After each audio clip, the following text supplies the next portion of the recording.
this late. The highway stretched endlessly before her, the streetlights flickering, the darkness pressing in. She tightened her grip on the wheel, her breath steady but shallow. The gas station attendant's words still echoed in her mind. "Be careful out there, miss. It's a bad night to be driving alone." She laughed it off then. Now she wasn't so sure. Headlights flared in her rearview mirror. A massive truck loomed behind her, too close, its engine growling. The lights flashed, high beams blinding her before dropping. Then again, and again. Her pulse spiked. What did they want?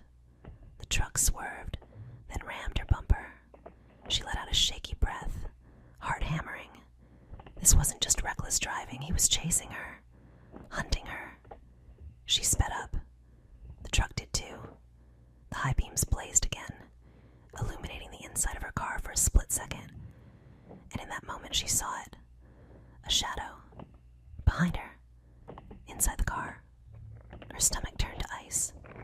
She didn't look back. She couldn't. She just drove. Faster. Faster. White-knuckled and trembling. Her house appeared on the horizon, and she swerved into the driveway, throwing the door open before the car even stopped. She ran. Behind her, the truck skidded to a stop. The driver jumped out, shouting, "Call the police! Get inside, now!" Confused, terrified, she turned, just as her car door creaked open, and he stepped out. Tall, ragged, a knife glinting in his hand. The truck driver's voice was shaking. "I wasn't chasing you," he whispered. "I was trying to save you." Because every time the killer sat up to strike, the truck's high beams had forced him back into the shadows, and she'd almost let him wait until she got home.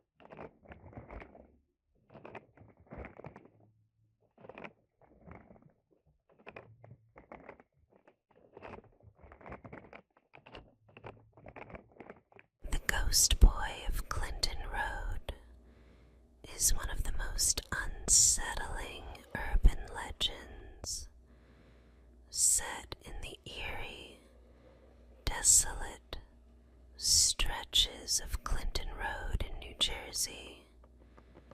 The legend tells of a boy, young and innocent, whose life was tragically cut short near an old, crumbling bridge that spans the dark waters below. Since his death, he is said to haunt the bridge, waiting for the living to come and play his haunting game. Those brave or foolish enough to stop at the bridge and toss a coin into the murky water below might find themselves in the grip of something truly supernatural. As the coin sinks into the dark abyss, the legend claims that the ghostly boy, his presence barely more than a shadow in the dim light, will return the coin to you. But it isn't just the coin that's returned. There's something more chilling about the encounter. As you wait in the silence, the temperature drops, and you may feel a cold hand brush against your own. The touch of the boy reaching out from the grave. Some say the boy's ghost is trying to communicate, trapped in a never-ending loop, replaying his last moments. Others whisper that his return of the coins is a dark invitation, an omen that something more sinister waits in the shadows, watching and waiting for the next visitor. The Ghost Boy of Clinton Road is not just a tale to be told, it's a warning. If you ever find yourself standing near the bridge, don't throw the coin, because if he comes back to return it, you might not ever leave.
The ghost of Kiev is a haunting legend born from the heart of war, a spectral figure that has terrified and fascinated those who have heard the tale. During the harrowing days of the 2022 Russian invasion of Ukraine, as Kiev was besieged and the sky filled with smoke and terror, a mysterious fighter pilot appeared. This ghostly figure, said to be a Ukrainian ace, flew a sleek, deadly aircraft across the battle-scarred skies of Kiev, striking down Russian planes with unnatural precision. Some say the ghost of Kiev was a living hero. Others claim he was a spirit, summoned by the very anguish of war. What is certain, however, is that his presence in the air was both a beacon of hope and a harbinger of doom. Witnesses, often terrified civilians watching from the ground, described seeing a lone plane cut through the chaos, its movements swift and unearthly. The ghost seemed to defy the laws of physics, appearing in places where no plane could be, and vanishing before a single bullet could hit him. Those who spoke of the ghost said his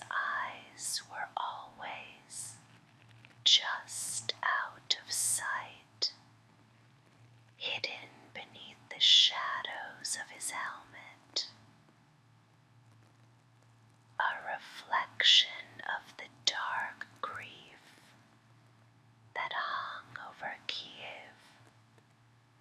The legend whispers that the ghost still roams the skies, protecting his people, a figure born of both war and vengeance, never to be caught.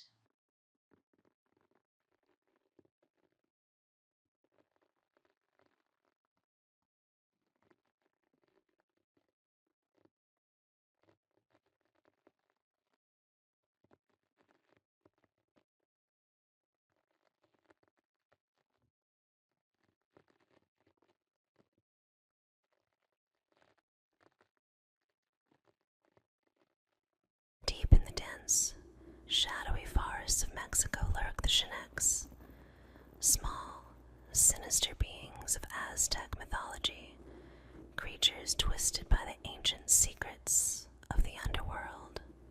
Known as guardians of the wild, these entities are said to protect mountains and creatures, but their methods are anything but gentle.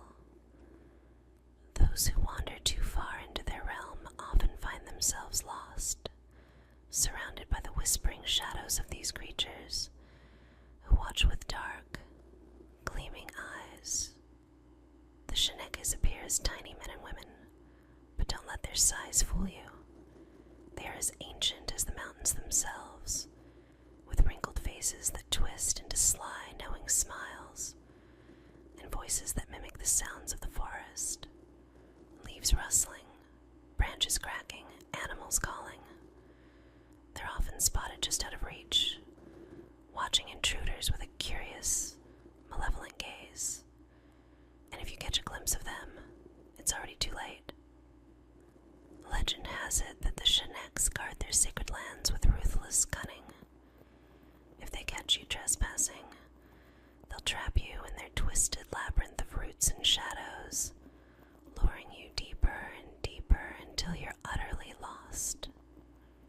And for those unfortunate enough to cross their path directly, the Shineks are said to steal a part of your spirit, leaving you hollow, haunted, a mere shadow of your former self. Some who have encountered the Shineks return, but they're never quite the same. They speak of hearing eerie laughter that echoes in their minds, seeing flashes of tiny figures darting through the corner of their vision, and they always warn, never stray too deep into the forest.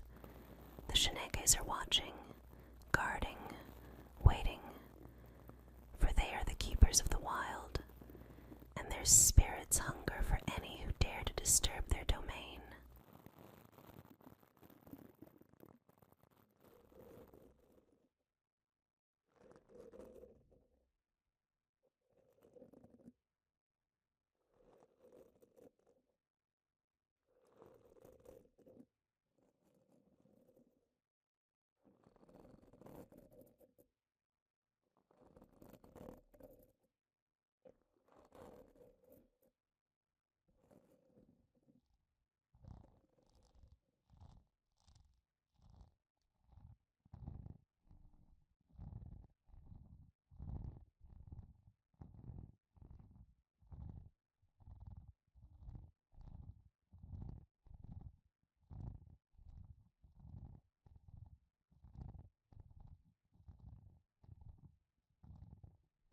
In the dead silence of the night, a woman returned home to an eerie sight. Her loyal Doberman, gasping and choking, its powerful body convulsing on the floor. Panic surged as she knelt by her faithful pet, its eyes wide with desperation, pawing frantically at its throat. She wrestled with its jaws, struggling to dislodge whatever was caught. Finally, with a sickening pull, she freed a grotesque object, a severed, bloodied human finger. Horrified, she quickly dialed the vet, explaining in broken words the disturbing discovery. "Get here now," she urged, barely able to suppress the terror building inside her. Leaving her Doberman with the vet, she returned home, shaken but grateful her dog had survived the encounter. as she walked into her darkened living room, a sudden chill ran down her spine. Her skin prickled as if she was being watched. Then came a soft, almost imperceptible sound. Something dragging across the floor, moving closer. She reached for her phone, heart pounding, and dialed the police, whispering her fears into the receiver. When the officers arrived, they searched the house. In the shadows of her bedroom closet, they found him, a man crouched and clutching his bleeding hand, his face twisted in rage and pain, his gaze wild. Her Doberman had done more than just protect.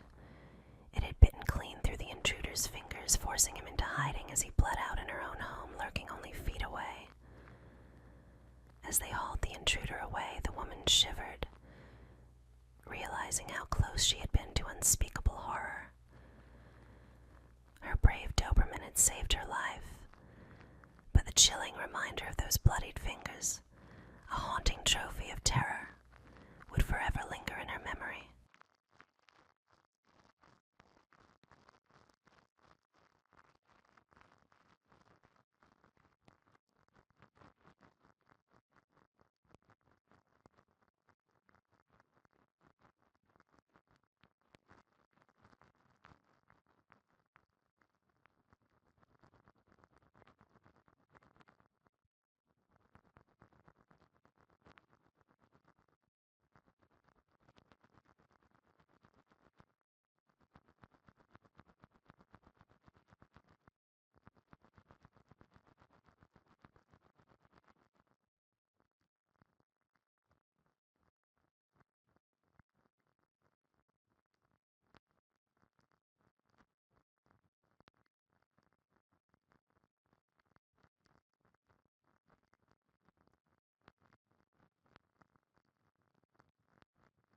In the shadowy corners of Chilean and Argentine folklore, there is a creature that terrifies even the most steadfast, the chanchon.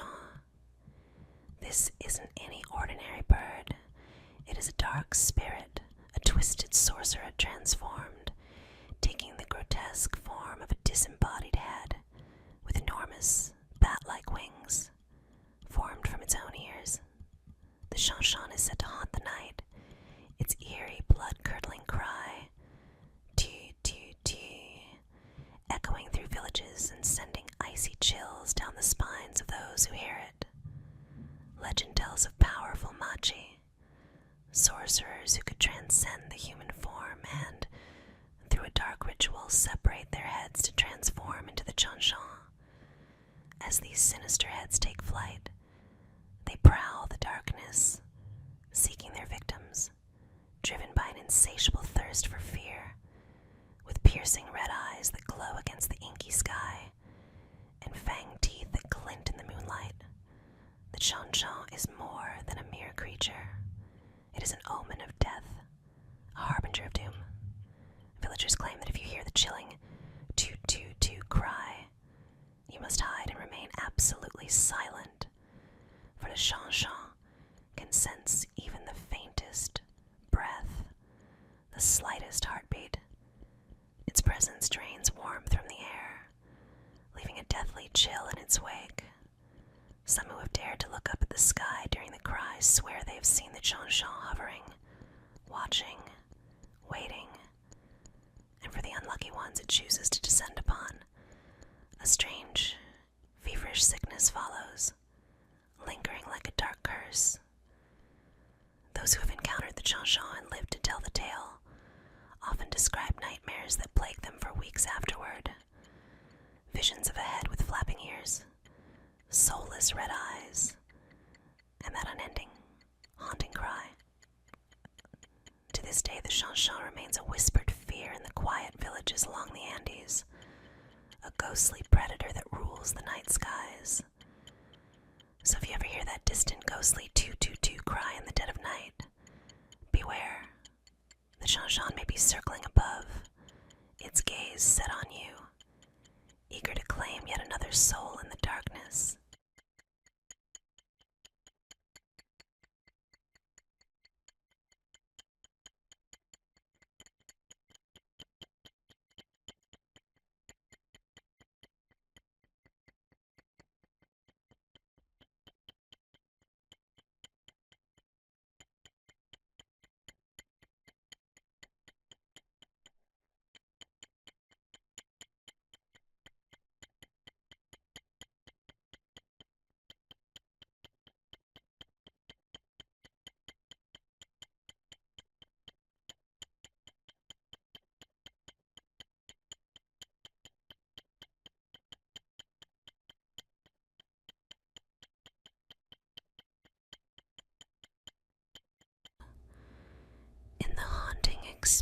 mountains of the Santa Lucia Range, there are whispers of shadowy figures, tall, silent, and unnervingly still,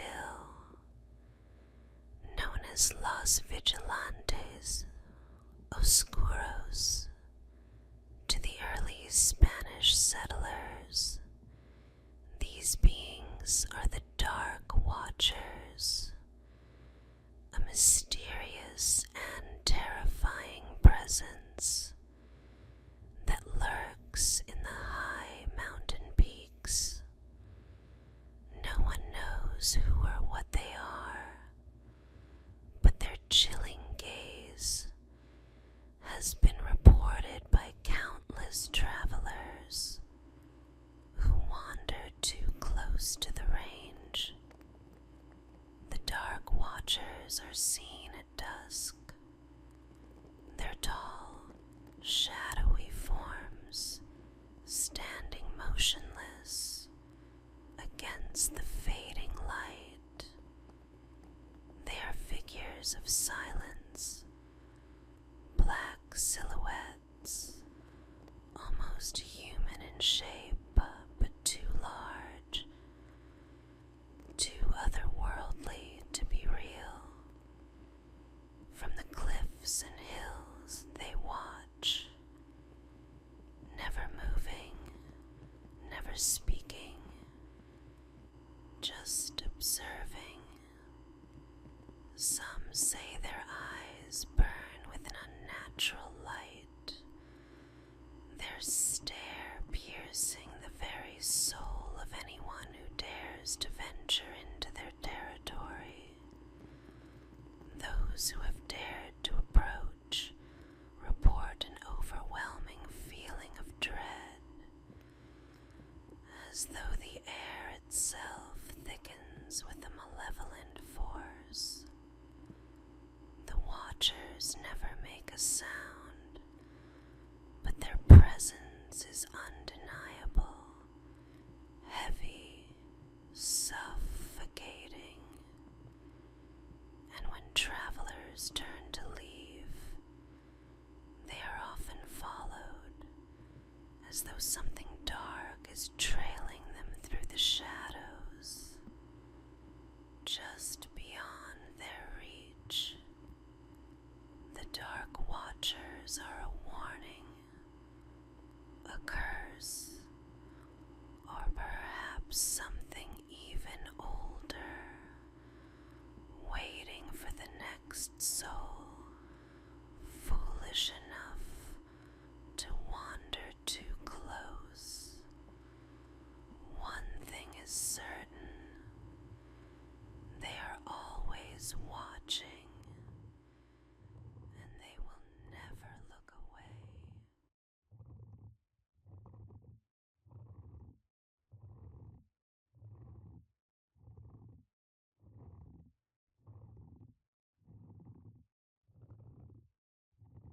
In the shadowed corners of Maple Hill Park, Alabama, lies a playground drenched in death and sorrow, known as the Dead Children's Playground. It sits next to the Maple Hill Cemetery, a final resting place for dozens of children who perished during the Spanish flu pandemic of 1918. Their spirits, restless and angry, are said to haunt the swings and slides, forever trapped between life and death.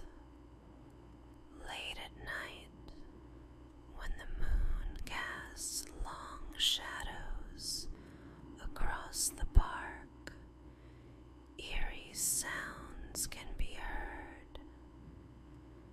The creak of the swing sets moving without wind, the faint laughter of children too young to understand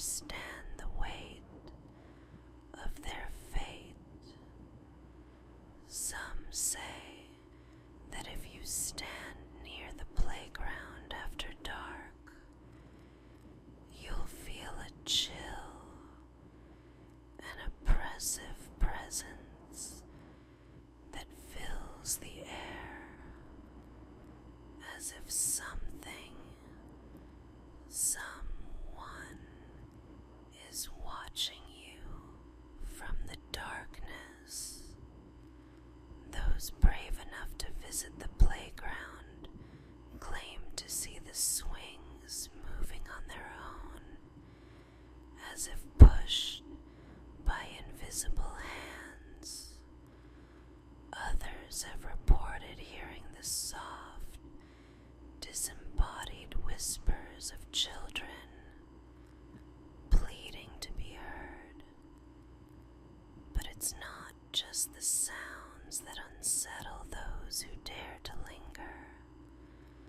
Some have felt a tug on their clothing, a cold hand brushing against their skin, as if the lost children of Maple Hill are reaching out for company, forever seeking the warmth of life they lost so long ago.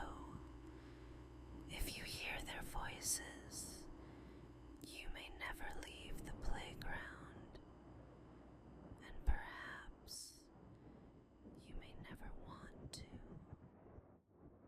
Dublin, Wisconsin. If you ask around, some still swear it exists, or once did, but there's no trace of it now.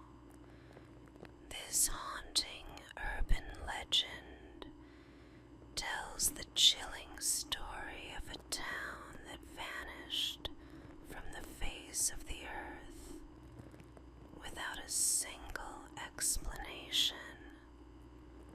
In the 1990s, Dublin was a quiet, sleepy town nestled in the heart of Wisconsin, or so people believed. But as the years wore on, something twisted and unnatural began to happen. People who remembered living there, families, old-timers, even children, suddenly found themselves unable to locate the town on any map.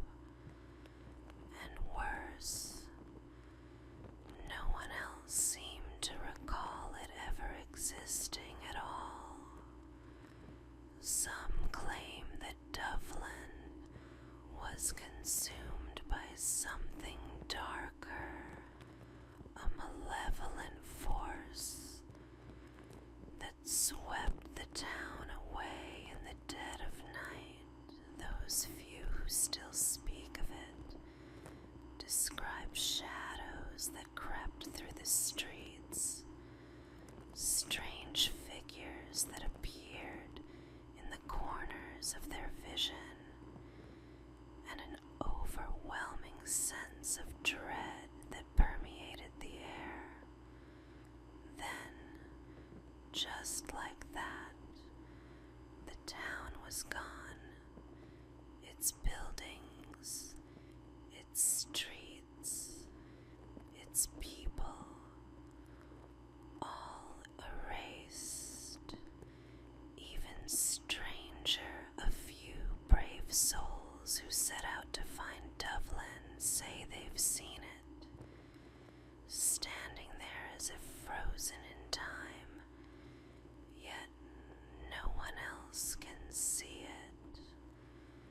They describe an eerie stillness, a ghostly reflection of a town trapped between worlds, as if Dublin had been swallowed whole by some dark void, its very existence erased from reality itself. Some say Dublin isn't gone at all. It's just waiting. And if you're unlucky enough to wander too close, it may pull you into the darkness with it.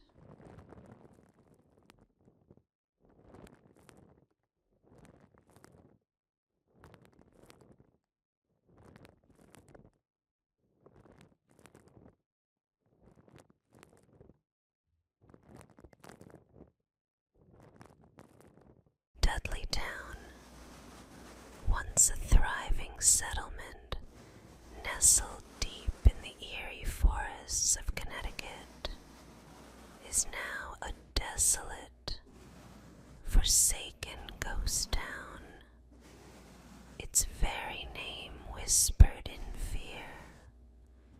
The town's dark history is shrouded in mystery, cursed by the tragic fate of its residents. It is said that the Dudley family, cursed by a mysterious ancestral curse, brought ruin to the town from the moment they arrived. As the years passed, strange deaths, disappearances, and unexplainable horrors plagued the settlers, and one by one, the people of Dudley Town vanished, leaving behind only silence and the creak of rotting wood. Now the crumbling remains of Dudley Town are a place to be avoided at all costs. Those who dare to step foot on its cursed soil report hearing faint whispers, the distant sound of footsteps where no one walks, and an overwhelming, suffocating dread.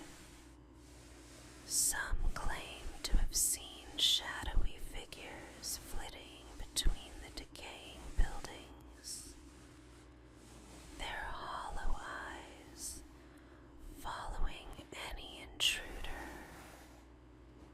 The air itself feels thick with the lingering presence of something malevolent, something that refuses to let the town's dark past die. Vandals and thrill seekers have tried to enter, but many leave with their minds shattered, or worse, never to return. Dudley Town is not just abandoned, it is haunted by the restless spirits of the past, forever trapped in its desolate ruins, waiting for the next soul to wander into their grasp. The Dybbuk box is a cursed relic, a wine cabinet that carries with it an unspeakable terror.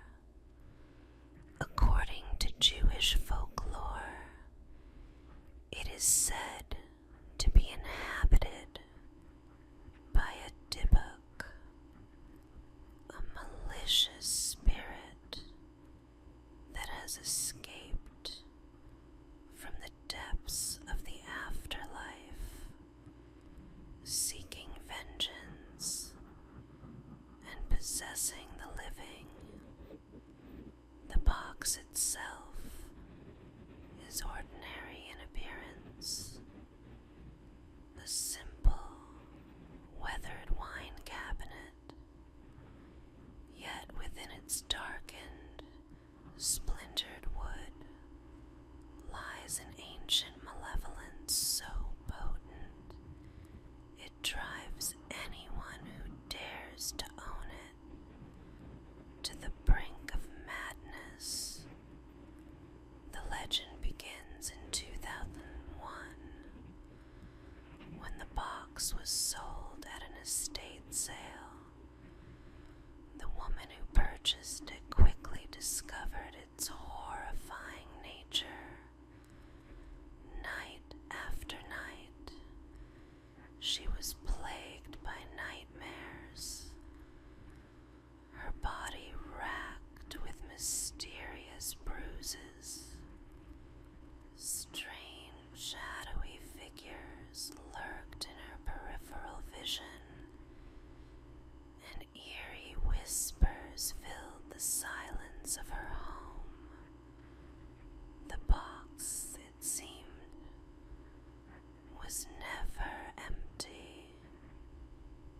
Each time she opened it, the air grew colder, darker, alive with the presence of something sinister. Those who have come into contact with the box are not spared from its wrath.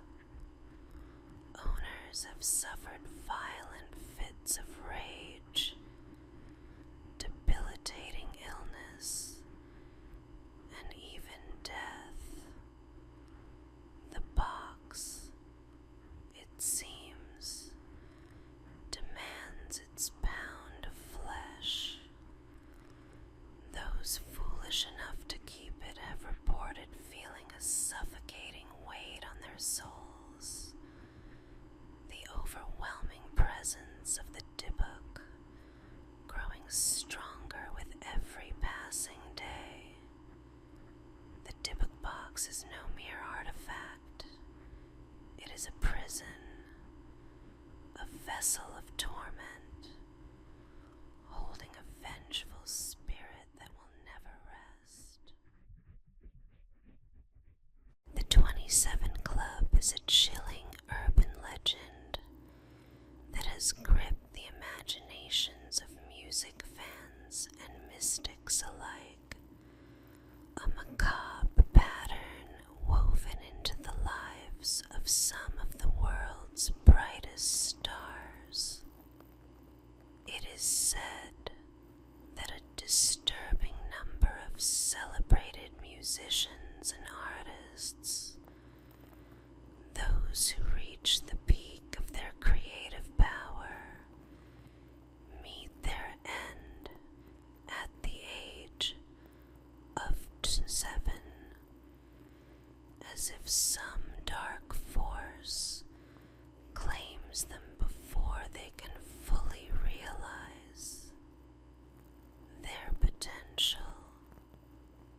Brian Jones, Jimi Hendrix, Janis Joplin, Jim Morrison, Kurt Cobain, Amy Winehouse, and Jean-Michel Basquiat, each of them brilliant and tragic in their own right, died at this cursed age, their lives snuffed out in ways as mysterious as they were haunting. Some say it's a cruel twist of fate. Others whisper that a sinister force, something beyond mere coincidence, pulls these gifted souls into the abyss. Despite studies debunking the statistical spike of musician deaths at 27, the legend persists, fueled by the sheer number of luminaries who met their end at that cursed age. The mystery deepens with each new member of the club. Every death, a reminder that talent and fame come at a dreadful price. The 27 Club is not just a myth, it's a grim reminder that some things are too powerful to be explained. An eerie mark, a final note that echoes through history, far too chilling to ignore.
emerging myth is a chilling urban legend that has circulated through the darker corners of the internet, preying on the curious and the desperate. The tale goes like this. If you dial the emergency number 989, the UK's emergency service number, then abruptly hang up before speaking to anyone, your phone's battery will mysteriously begin to charge itself, even if it's dead.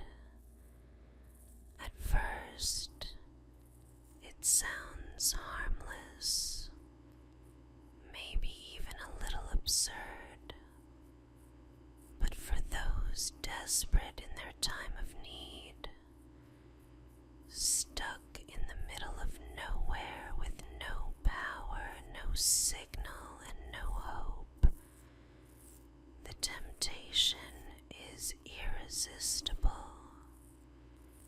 They say the process doesn't just work, it works too well. Phones that were drained to nothing spring to life with a terrifying energy, buzzing with life as if some dark force is feeding it from beyond. But the myth is more sinister than it seems. What happens when you dial that number waiting for the unknown to respond, and something answers?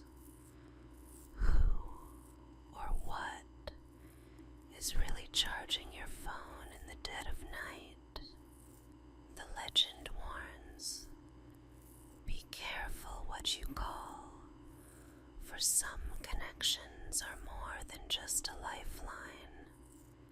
They're a doorway to something far darker.